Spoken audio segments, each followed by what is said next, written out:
Welcome, Wildcats, to Anthem by Ayn Rand.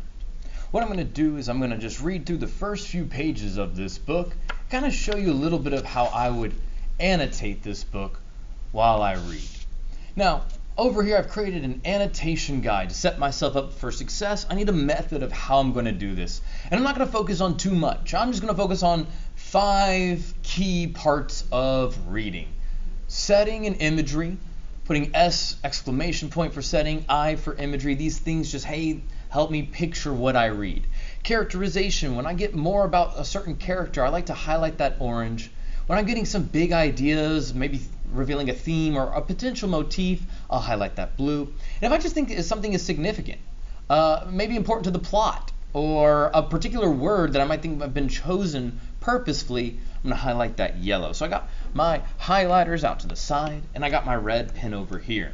Now what I can also do is I can kind of take notes over here in my journal so that I'm not like writing all over my book if I don't want to. But for the purpose of this, I'll probably just keep my notes within the book for this video and maybe add notes to my journal outside of the video. Now this introduction is a great introduction. It explains why Ayn Rand kind of wrote this book and the inspirations behind it. All right. And here's the foreword. All right. It gives us a little bit more context. All right. How it was edited and so on and so forth. This was her note from 1946. Wow. So even though this book is as old as it is, we're still reading it. Let's see why and how it might share some context with our world maybe, or if there's anything we can take from it that would provide value in our own lives. And already off the bat, I have all caps. Chapter 1, we're starting all caps. We got something significant already. It is a sin to write this. Oh my goodness.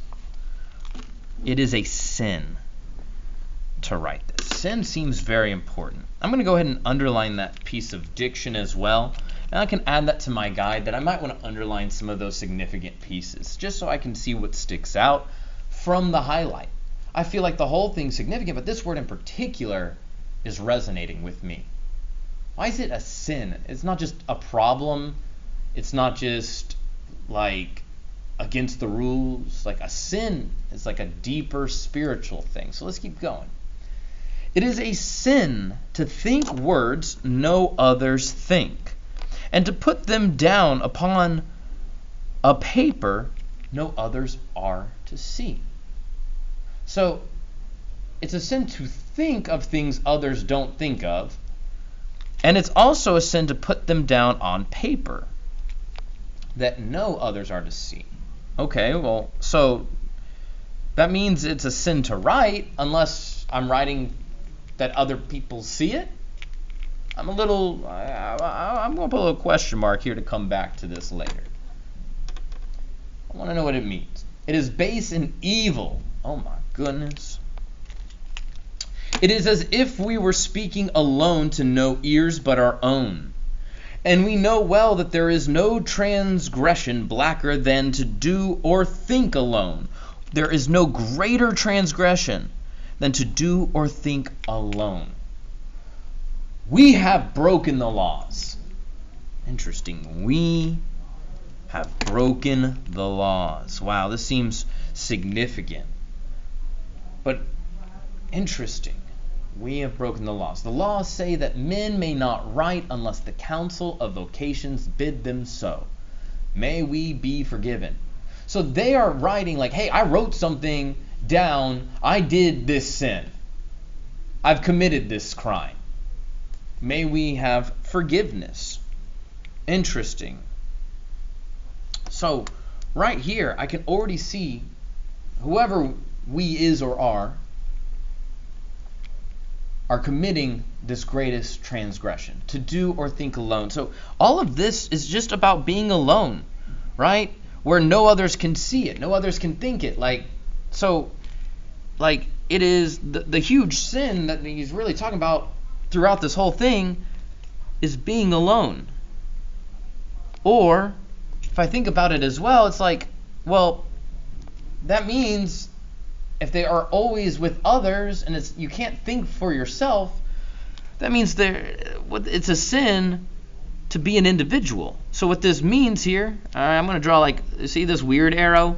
I'm going to go ahead and mark this in my annotation guide. All right, boom, boom. This kind of signals a meaning of some kind. And the meaning of here is, hey, you can't really be an individual. And that's why it might be helpful to take notes in a journal, because you might not remember, oh, I'm saying it's a sin to be an individual. It's illegal to be an individual. At least I would imagine so, based on what it says here. And may we be forgiven. Interesting. Wow, this word is resonating with me. He's already asking for forgiveness. He knows, or whoever we are knows what they're doing is wrong, and they choose to do it anyway. Now that's just a very close reading of just the first paragraph and a quick introduction to Anthem. I hope you enjoyed just this quick breakdown of the first paragraph and a close reading method. And I promise that the other videos, what's going to happen is I will read and I will stop less. I will read a few pages. And when I hit maybe a significant change in scene, or I see something isolated like this, that's when I'll stop and I'll go back and annotate. So that, hey, you can follow along with the reading in a more fluid way. And then towards the end of the video, or in certain specific moments, it'll stop for annotations. So that if you're just focused on reading, you can kind of skip the annotations portion. And if you really need help with the annotations, well, you can fast forward and skip to those portions as well. Hope you enjoyed this first video, Wildcats. I promise more to come.